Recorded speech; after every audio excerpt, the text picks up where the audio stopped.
దేవుడు అన్నాడు, ఏమన్నాడు తెలుసా? మీరు శోధనలో ప్రవేశించకుండానట్లు మెలకువగలిగి కడుపు నిండా తిని కంటి నిండా నిద్ర బొమ్మ అయ్యా అల్లే.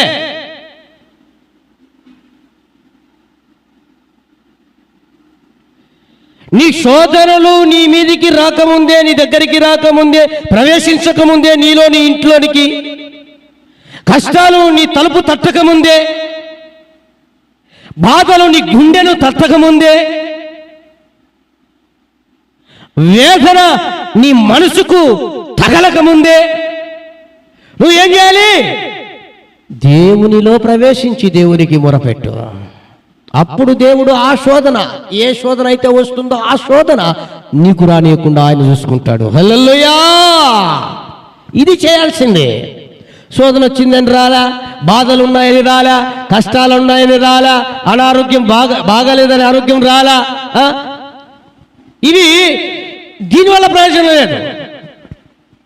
అందుకే ఆయన అన్నాడు, ఏమన్నాడు తెలుసా? నేను ఎవరికి దేవుణ్ణి, ఎవరికి అనుకుంటున్నారు మీరు దేవుణ్ణి? నేను ఏమన్నాడండి చెప్పండి మీలో? దేవుడు అన్నాడు, యేసు ప్రభు, నేను ఎవరికి అనుకుంటున్నాను దేవుణ్ణి? ఆన్సర్ ఏంటి? నేను పాపి కొరకు దేవుణ్ణి, పాపుల కొరకు దేవుణ్ణి. నేను పాపి కొరకు వచ్చినోడయ్యా, నేను పాపిని, నేను దుర్మార్గుని, నేను అసలు భయంకరమైన దుష్టుని, దుష్టురాల్ని, నేను చెప్పుకోలేని ఆ పాపంలో ఉన్నా నీకోసమే కదా, వారి కోసమే. తీరని అనారోగ్యంతో ఉన్నా. ఏమన్నాడు దేవుడు? నేను వచ్చిందే అనారోగ్యవంతుల కొరకు. ఎవరి కొరకు అంట దేవుడు? అనారోగ్యంతో ఉన్న వారికే దేవుడు. డాక్టర్ ఎవరికి అవసరము? మరి దేవుడు ఎవరికి అవసరము? పాపికి అవసరము, రోగికి అవసరము. మరి కష్టాలు ఉన్న వారి కొరకు ఎవరి అవసరము? కష్టాలు ఉన్న వారికి చెప్పాలి, దేవుడే కదా. బాధలు ఉన్న వారికి ఎవరి అవసరం? దేవుడే. వేదనలో ఉన్న వారికి ఎవరు అవసరము? దేవుడే. ఏమండి? మరి ఈ సత్యాన్ని ఎందుకు గ్రహించలేకపోతున్నావు? ఏమండి, మీరు ఉన్నారా? మీకు కష్టాలు ఉన్నాయి, నాకు కష్టాలు. నేను మనిషిని కాదా? మీరు మనుషులు అయితే నేను మనిషిని కాదా? లేకపోతే నాకు కుటుంబం లేదా మీకున్నట్టు? లేదా మీకున్నట్టు పిల్లలు లేరా అండి? లేదా మీకున్నట్టు నాకు ఖర్చులు లేవా అండి? లేదా మీకున్నట్టు నాకు పని పాటలు లేవా ఏండే?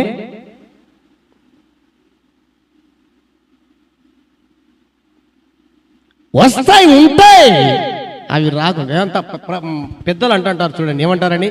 మనుషులకు రాకపోతే మానలకు వచ్చాయా? అవునా? ఈ మాటలు మాకు బాగా తెలుసు. మనుషులకు రాకపోతే మానలకు వస్తాయా? మనుషులకు వస్తాయి. మరి వచ్చిన వాటిని, రాబో వాటిని తప్పించుకోవాలంటే మెలకువగలిగి దేవుని సన్నిధిలో ప్రార్థన చేయటమే. హల్లెలూయా! ఆయన ఇచ్చిన మాటను బట్టి ప్రార్థన చేయటమే, ఆయన ఇచ్చిన వాగ్దానాన్ని బట్టి ప్రార్థన చేయటమే. నువ్వు రోజు బైబిల్ చదువుతుంటావు, దేవుడు నీతో మాట్లాడుతుంటాడు, నీకు ఒక మాట చెప్తాడు. నువ్వు బాధల్లో ఉన్నప్పుడో, కష్టంలో ఉన్నప్పుడో, నష్టంలో ఉన్నప్పుడో, నా కుమారుల ధైర్యం తెచ్చుకో, ఇదిగో నేను ఇలా చేశా, అంతే పట్టుకో ప్రభువా, నా పితరుల విషయాల్లో సాయం చేశావు, ఇదిగో అదే సిచ్యువేషన్లో నేనున్నా, అదే కష్టంలో ఉన్నా. ఆ రోజున విడిపించిన దేవుడు ఈరోజు నన్ను విడిపించు. ఆ రోజున విడిపించిన దేవుడు ఈరోజు నా కుటుంబాన్ని విడిపించు. ఆ రోజున సహాయం చేసిన దేవుడు ఇప్పుడు నాకు సహాయం చేయి. ధైర్యం తెచ్చుకొని దేవుని సన్నిధిలో మొరపెట్టు. అంతేగాని దేవునికి దూరంగా ఉండి దేవుని సన్నిధిలో ప్రార్థించకుండా దేవుని సన్నిధిలో మనం ఆసక్తి చూపకపోతే మరి కార్యాలు ఎలా జరుగుతాయండి? ఒకసారి ఆలోచించుమని ప్రభు పేరిట నేను మనవి చేస్తున్నాను. దేవునికి స్తోత్రం. హల్లెలూయా, హల్లెలూయా. మనం చాలా టేక్ ఇట్ ఈజీగా కొన్ని విషయాలు మాట్లాడుతుంటాం, టేక్ ఇట్ ఈజీగా మాట్లాడుతుంటాం కొన్ని సంగతులు. ఎర్రసముద్రం పీల్చినాడు, ఎరుకో గోడను కూల్చినాడు, యోర్దాన్ని ఏకరాశిగా. చాలా సింపుల్. నేను చెప్పినట్టు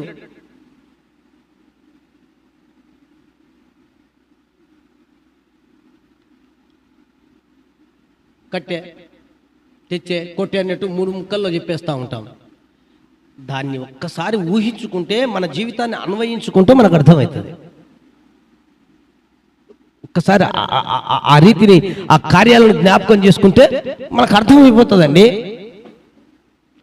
బైబిల్లో రాయబడింది, అవి పుట్టించినందుకు, ఆ తెగులు తెచ్చినందుకు, ఆ మరణదూతను పంపినందుకు ఇక వాళ్ళు మహాఘోషతో, ఇక వద్దురా బాబు, వీళ్ళొద్దు, వీళ్ళ దేవుడొద్దు, స్వాగతం పలికారట, పోండి, మీరు ఎక్కడ పోతారు, పోండి, విడిచిపోబెట్టారంట. విడిచిపెట్టారు అని బైబిల్లో రాయబడింది. ఎవరు? బానిసత్వానికి పిలుచుకొని, గాసగాని బ్రతికించుకోవడానికి, అన్ని చేయించుకోవడానికి పిలిచినటువంటి వారు ఎందుకో ఇదిగో ఇవి జరుగుతున్నాయి. ఒక రోజున, ఒక దినాన నీ శత్రువు నిన్ను బాధించేవారు, నిన్ను కష్టపెట్టేవారు, నీ కన్నిటికి కారణమైన వారు, నీ యొక్క అవమానానికి, నిందలకు కారణమైన వారు,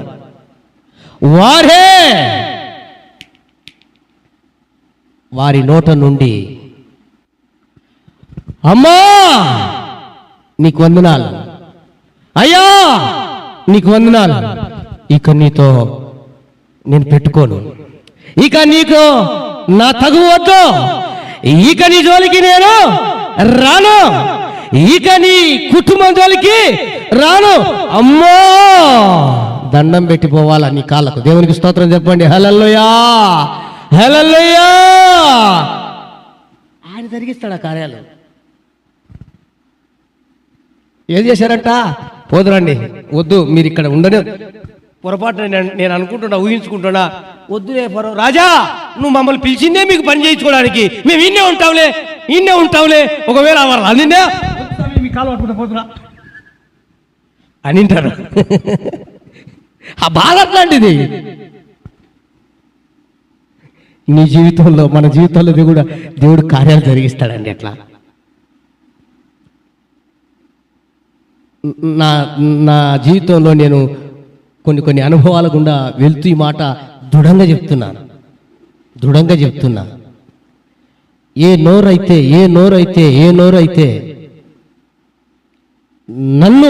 నన్ను ఆరాధిస్తున్న ఆ దేవుణ్ణి తిట్టినా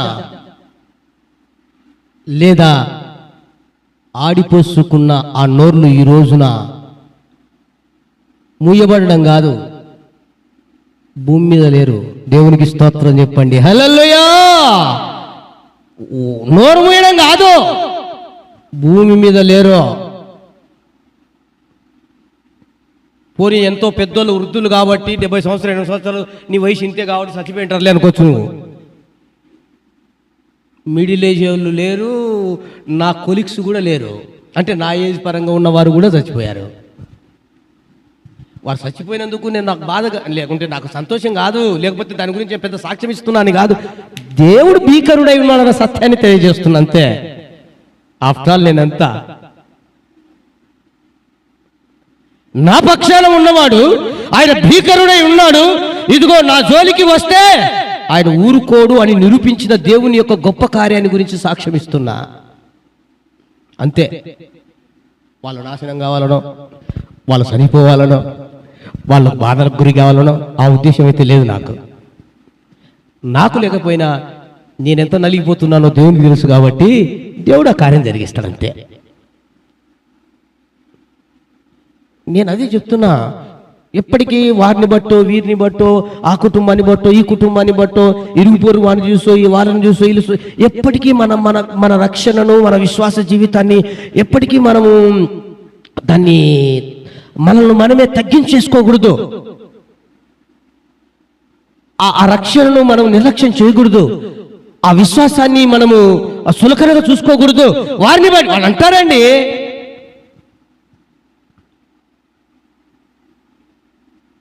కొందరు పని అదే. నేను ఏ విధంగా ఏమంటే మన విశ్వాస పోరాటం కదా, వారు కాకపోయినా వారిలో పని చేస్తుంటాడు ఒకడు, వాడు లాగుతూనే ఉంటాడు. మరి ఇంకా అంతే, మనం ఏం చేస్తాం? మనం ముందుకు పోయే పని వాళ్ళు లాగే పని, మనం ముందుకు పోవాలని పని వాళ్ళు ఎరికి లాగాలని పని. పోనీ వాళ్ళలో ఉన్నవాడు గొప్పవాడా, మనలో ఉన్నవాడు గొప్పవాడా? మరి ముందుకు వెళ్ళాలిగా.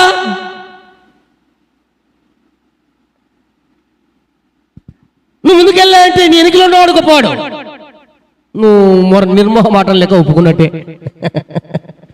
కానీ మనలో ఉన్నవాడు గొప్పవాడంటే పో, సాగిపో, ముందుకెళ్ళు, ఏం చేయాలో చెయ్యి, దేవుళ్ళు ఏం చేయాలో ఆయన చిత్తానుసారంగా చేయి. నీకు అడ్డొచ్చేది ఏదో, అడ్డొచ్చేవాడు ఎవరో, నీ మీదకి వచ్చా ఎవరో ఆయన చూసుకుంటాడంతే. దేవుడు మన పక్షమున ఉండగా విరోధి ఎవడో. హల్లెలూయా, హల్లెలూయా. కనుక జ్ఞాపకం చేసుకుందాం ఈ అద్భుత కార్యాలు, మహత్కార్యాలు, ఆ భీకర కార్యాలను ఒకసారి ఆలోచన చేస్తే మనం చాలా సింపుల్గా చెప్తాం, దాటిపోయారండి అని. ఎర్ర సముద్రం దాటిపోయారు. ఆ సముద్రం ఏంటి, అక్కడున్న సిచ్యువేషన్ ఏంటి, ఆ పరిస్థితులు ఏంటి అని మనం ఆలోచన చేయం. పోనీ అదే సముద్రంలో మళ్ళీ ఎనికిలో నడుస్తున్నారు కదా, ఇది ఆలోచన చేయమా? అదే నీటి మీదనే, వాళ్ళకేమో ఆరేడు నెల, వీళ్ళకేమో ఇదేంటి ఆశ్చర్యం? ఒకసారి ఆలోచన చేయండి. ముందు నడిచిన వారి ఆ దారి గుండా వెళ్తున్నారు ఇల్లు, వాళ్ళేమో 6 నెలల మీద హాయిగా వెళ్తున్నారు, వీళ్ళు అదే నెల కదా అని వచ్చారు, చచ్చిపోయారు. ఆశ్చర్యం కాదా? కనుక జ్ఞాపకం చేసుకుందాం. ఇంకొక విషయాన్ని జ్ఞాపకం చేస్తాను పరిశుద్ధ గ్రంథంలో నుంచి. నిర్గమాకాండం 14వ అధ్యాయం 19 నుండి 21వ వచనం వరకు ఒక్కసారి చదవండి. అప్పుడు ఇశ్రాయేలీల ఎదుట సమూహములకు ముందుగా నడిచిన దేవదూత వారి వెనుకకు పోయి వారిని వెంబడించెను. ఆ మేఘస్తంభము వారి ఎదుట నుండి పోయి వారి వెనుక నిలిచెను. అది ఐగుప్తీయుల సేనకు ఇశ్రాయేలీయుల సేనకు నడుమ ప్రవేశించెను. అది మేఘము గనక అది చీకటి కలిగను, కానీ రాత్రి అది వెలుగునిచ్చెను గనక ఆ రాత్రి అంతయు ఐగుప్తుల సేన ఇశ్రాయేలీయులకు సమీపించలేదు. హల్లెలూయా. ఈ మాట ఎంతమందికి అర్థమైంది? చదివిన మాట అర్థమైందా? ఇంకా కొంచెం వినండి బాగా, ఇంకా బాగా అర్థమైతే, అర్థం కాకపోతే ఇంకా బాగా అర్థమవుతుంది. ఆరిన నేల మీద వెళ్ళడానికి దేవుని దూత ముందుకెళ్ళాడు. అది రహదారిగా మార్చబడింది. ఓకే. ఆ తరువాత శత్రువులు సమీపిస్తూ ఉన్నప్పుడు ఆ దూత మరలా ఇశ్రాయేలీల వెనక్కి వచ్చాడంట, వెనక భాగానికి. అప్పటికి ఇశ్రాయేలీల మధ్య ఐగుప్తీయుల మధ్య దూత ఉన్నాడు. ఆ దూత మేఘము గనక వీరికేమో ముందేమో వెలుగు, వెనకలేమో ఎందుకో ఇది ఆవరించింది మేఘం చీకటిగా, ఈ వైపు ఏమో వెలుగునిస్తుంది. ఇది ఏంటి చెప్పుకోవడానికి ఎంత వింతగా ఉంటుందో ఒకసారి ఆలోచన చేయండి. నువ్వు ఉన్నావు, నీ శత్రువు ఉన్నాడు, ఇన్ని రోజులు నిన్ను క్షేమంగా ముందుండి దేవుని దూత నడిపిస్తున్నాడు, నిన్ను నీ కుటుంబాన్ని క్షేమంగా. అది చూడలేని ఓర్వలేని శత్రువులు కొందరు ఉన్నారు, లేదా ఒక్కడే ఉన్నాడు అనుకో, వాడిని వెంటాడుతున్నాడు. ఎక్కడ దొరుకుతాడా, ఎక్కడ దొరుకుతుందా ఈ కుటుంబం వేసేద్దామని. సంవత్సరాలన్నీ నడిపించినటువంటి దేవుడు, ఆ దూత చిన్నగా శత్రువును చూసి అదే దూత నీ వెనక్కి వచ్చాడు. దేవునికి స్తోత్రం, హల్లెలూయా. ఆ దూత వెనక్కి రాగానే మధ్యలో ఎవరున్నారు? నీకు, శత్రువుకు మధ్యలో దూత ఉన్నాడు. ఈ దూత చేసిన పని ఏంటో తెలుసా? దేవుని దూత ఇక్కడేమో ఈ శత్రువులకేమో చీకటి, అనగా చీకటి కార్యాలు. ఇక్కడేమో మనకేమో దూత ఒక్కడే. బాగా గమనించండి, దూత ఒక్కడే. కానీ ఇక్కడేమో నీకేమో వెలుగు, ఇక్కడేమో చీకటి. ఒకవేళ నిన్ను సంహరిద్దామనుకొని వచ్చినటువంటి ఆ శత్రువు, ఆ విరోధి నిన్ను కనపడి నీ కూడా చీకటిగా కమ్మేశాడు. ఇక్కడ అరే ఇంతవరకు ఉన్నాడే రవి, ఎక్కడ రవి, ఎక్కడ దొరుకుతాడో పొడిచేద్దాం అనుకున్న సమయానికి నువ్వు కనపడలా. కారణం చీకటి ఆవరించింది. నీకేమో ముందుకు వెళ్ళడానికి వెలిగే. ఆ ప్లేస్లో మీరు కూడా, మనం కూడా, నేను కూడా. ఎంత అద్భుతం అండి! ఆడనే ఒక చోటనే, ఏదో వేరే దేశం కాదండి, వేరే దేశం కాదు, వేరే రాష్ట్రం కాదు, లేదా వేరే ప్రాంతం కాదు, ఒకే చోట ఒక స్థలంలోనే అక్కడున్నది ఇక్కడ మధ్యలో ఉన్నది దూత. ఎంత భీకరుడు కాకపోతే ఆ కార్యాలు జరిగిస్తాడండి. మన సింపుల్గా ఎర్ర సముద్రం దిగిపోయాది, ఎరుకో కూడా కూలిపోయాయి. ఆ తర్వాత ఏమంటావు, ఎవరితో ఎక్కడసగా చాలా సింపుల్గా మాట్లాడేస్తాం. ఎంత అద్భుత కార్యాలు ఇవి, ఎన్ని ఆశ్చర్య కార్యాలు ఇవి. శత్రువే చెప్పాను నేను, నీకు నీ మధ్య, అనగా నీకు సమస్యలకు మధ్య, నీకు కష్టాలకు మధ్య, నీకు అనారోగ్యానికి మధ్య, నీకు బాధలకు మధ్య, నీకు నీ అవమానాలకు మధ్య, నీకు నీ శ్రమలకు మధ్య దేవుని దూత ఉన్నాడు. ఆ వాటికేమో చీకటి కలగజేస్తాడు, నీకు మాత్రం వెలుగు కలుగా చేసి నడిపిస్తాడు. హల్లెలూయా! అటువంటి భీకరుడండి మనం ఆరాధిస్తున్నటువంటి దేవుడు. గొప్పవాడు, గొప్ప దేవుడు. ఆ రాత్రి ప్రియ దేవుని బిడ్డలారా, వాళ్ళు వెతుకుతూ ఉన్నారు, అక్కడే ఉన్నారు. కానీ ఇశ్రాయేలీయులు ఒక్కరు కనపడలా. వీళ్ళకి చీకటి, వీళ్ళు మాత్రం హాయిగా చక్కగా వెలుగులో నడుస్తూ ఉన్నారు. ఆ రాత్రి అంతా నడిస్తే వీళ్ళు ఆన్నే తిరుగుతుంటే ఎప్పుడు కనపడతారు? వాళ్ళు కనపడతారా?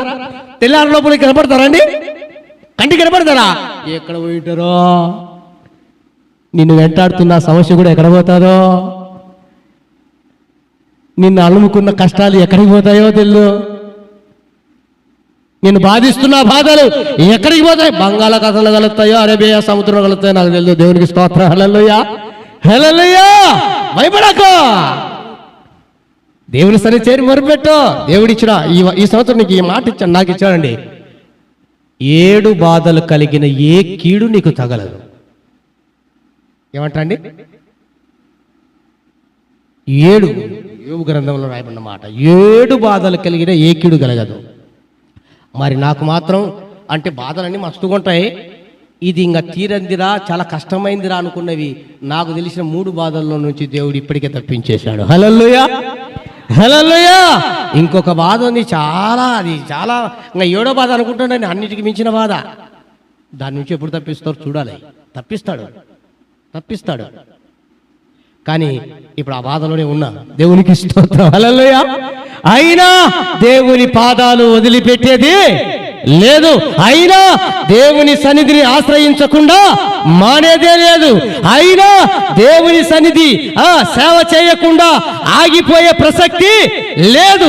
అయినా దేవుని సన్నిధిలో ఆ బాధలు, ఆ కష్టాలు, ఆ నష్టాలు, ఆ వేదన, ఆ దుఃఖం, ఆ కన్నీరు ఏమాత్రము అడ్డగించడానికి వీలే లేదు. దేవునికి స్తోత్రం చెప్పండి. హల్లెలూయా! దానికి లేదంతే.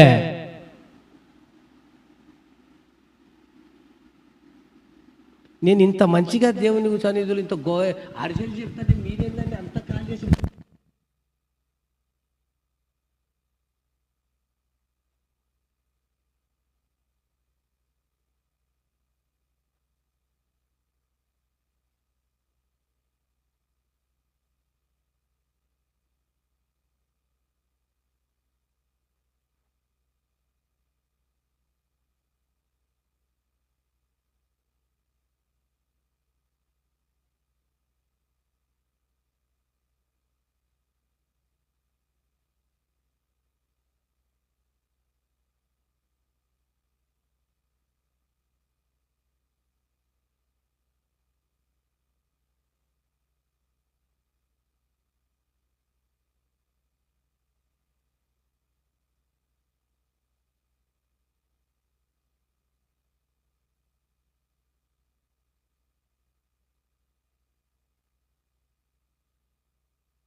హల్లెలూయా, హల్లెలూయా. జ్ఞాపకం చేసుకుందాం, మనము దేవుని సన్నిధిలో ఎంత ఆశతో ఆసక్తితో ఎంత క్రమశిక్షణతో ఉంటున్నామో దాన్ని దేవుడు చూస్తాడండి. దాన్ని బట్టి దేవుడు కార్యం మన జీవితాల్లో జరిగిస్తాడు అన్న విషయాన్ని కూడా మనం మర్చిపోకూడదు. ఇవే సత్యాన్ని మన పిల్లలకు కూడా చెప్పడం మర్చిపోకూడదు.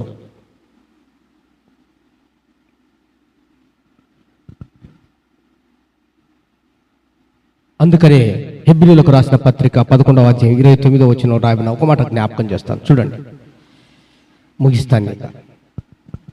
హెబ్రీయులకు రాసిన పత్రిక 11వ అధ్యాయం 29వ వాక్యం. విశ్వాసమును బట్టి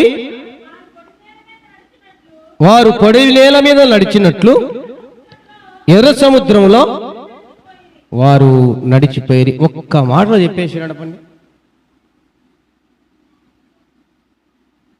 ఒక్క మాటలో.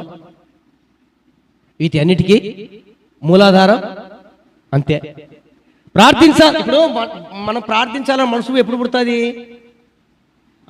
అది మనలో ఉంటేప్పుడే మనం ప్రార్థన చేయాలి అన్న ఆశ పుడుతుంది. దేవుని సన్నిధికి రావాలని ఆశ ఎప్పుడు పుడుతుంది? విశ్వాసం ఉన్నప్పుడు. ఈ రోజు పోతే దేవుడు నన్ను ఏ ఆశీర్వాదాలతో దర్శించనై ఉన్నాడో, ఏ వాక్యంతో నాతో మాట్లాడనై ఉన్నాడో, ఏ విధంగా నన్ను ఓదార్చాలని ఉన్నాడో, ఏ విధంగా నా కుటుంబానికి కావాల్సిన ఆహారాన్ని అందించాలనుకో. విశ్వాసం. శ్రమల్లో ఉన్నా, కష్టాల్లో ఉన్నా, బాధల్లో ఉన్నా, ఇబ్బందుల్లో ఉన్నా, అనారోగ్యంలో ఉన్నా, ఇరుకుల్లో ఉన్నా, అవమానాల్లో, నిందల్లో ఉన్నా, ఏ పరిస్థితుల్లో ఉండి నువ్వు దేవుని సన్నిధికి వచ్చి ప్రార్థించాలి, దేవుని సన్నిధిలో ఆసక్తికి కూర్చోవాలంటే ఏముండాలి? విశ్వాసం మూలాధారం.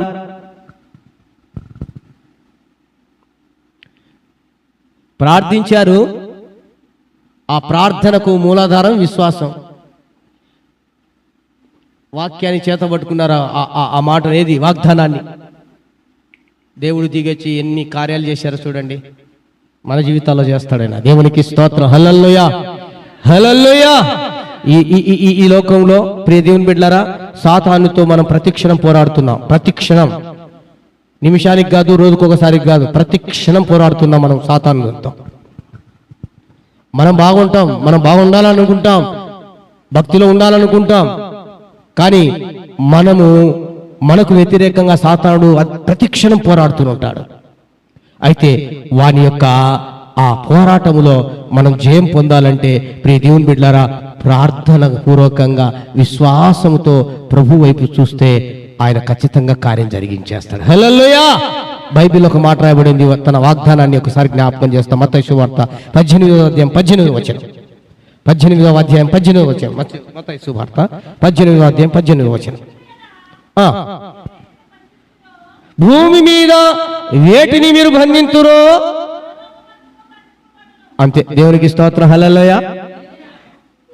పరలోకమందు భూమి మీద ఏది విప్తారో పరలోకమందు అవి అంతే.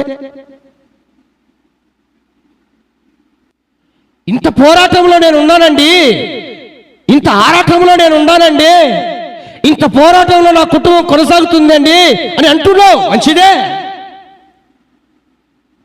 యేసు నామములో విశ్వాసంతో ప్రార్థనాపూర్వకంగా బంధించు. సమస్య నేను పట్టుకుంటున్నాను, నువ్వు నన్ను కాదు పట్టుకోవాల్సింది, నేను పట్టుకుంటున్నాను. నేను ఓ కష్టమా, నేనే నిన్ను పట్టుకున్నా, నువ్వేంది నన్ను పట్టుకునేది? ఓ బాధ, నేనే నా చేతికి తీసుకుంటున్నా, నువ్వు నన్ను నా హృదయాన్ని తీసుకోవడం కాదు.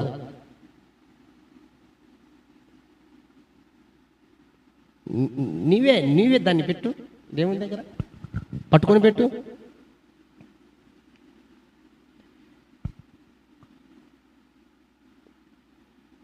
ఇంకొకటండి, దేవుడు కార్యాలు జరిగించినప్పుడు ఆహా ఓహో, ఆహా ఓహో అనడం కాదు. అప్పుడు ఈ హల్లెలూయా స్తుతి మహిమ ఎల్లప్పుడూ ఎల్లప్పుడూ. కానీ నేను అంటాను, నీకు కార్యం జరగనప్పుడు కూడా నా దేవుడు దేవుడే అన్న విశ్వాసం ఉంది చూడు, దాన్ని చూస్తాడండి నా యేసయ్య. హల్లెలూయా.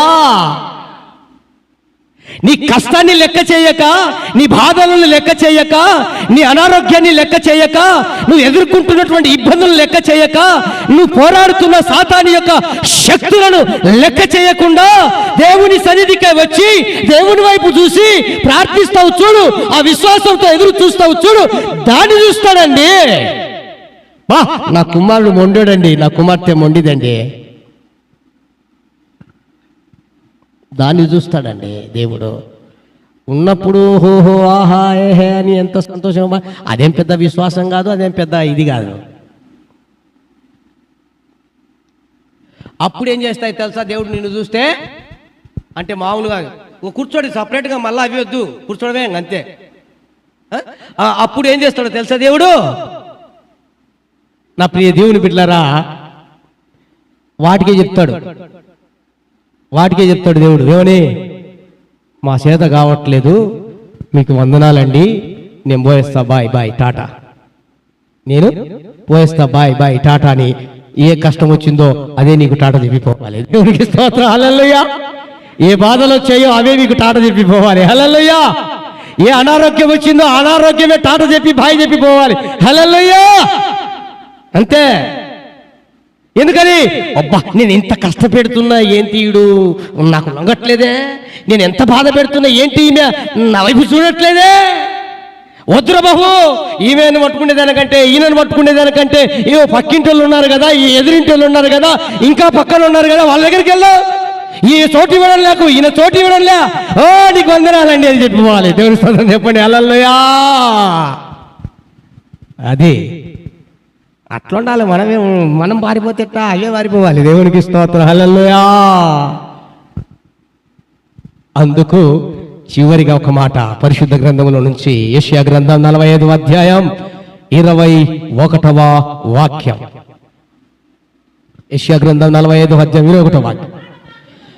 గుర్తుంచుకోండి, మీ ప్రమాణ వాక్యములను నా సన్నిధిలో తెలియజేయండి. మీరు ఎవరికెవరికో చెప్తున్నారు, ఏమేమో మాట్లాడుతున్నారు, ఎందరికెందుకో చెప్పుకుంటున్నావు, నీ గాథ, నీ బాధ అన్ని చెప్పుకుంటున్నావు. కానీ దేవుడు ఏమంటున్నాడు? మీతో ఏం చెప్పానో నేను ప్రమాణం చేసి, అంటే వాగ్దానం చేశాను కదా, మాట ఇచ్చాను కదా, నేనేం చెప్పాను నాకు చెప్పండి, వచ్చి నాకు చెప్పండి అంటే నాకు కాదు, దేవునికి. దేవునికి స్తోత్రం, హల్లెలూయా.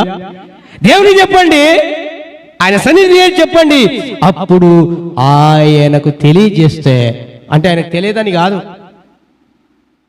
ఆయనకు తెలియదని కాదు, నువ్వు చెప్పకపోతే తెలియదని కాదు, మనం చెప్పకపోతే తెలియదని కాదు, మళ్ళీ పొరపాటు పడారు.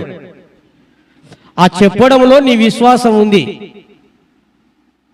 అర్థమైందండి? ఆ అడగడంలో నీకు విశ్వాసం ఎంతుందో ఆయన చూస్తాడు.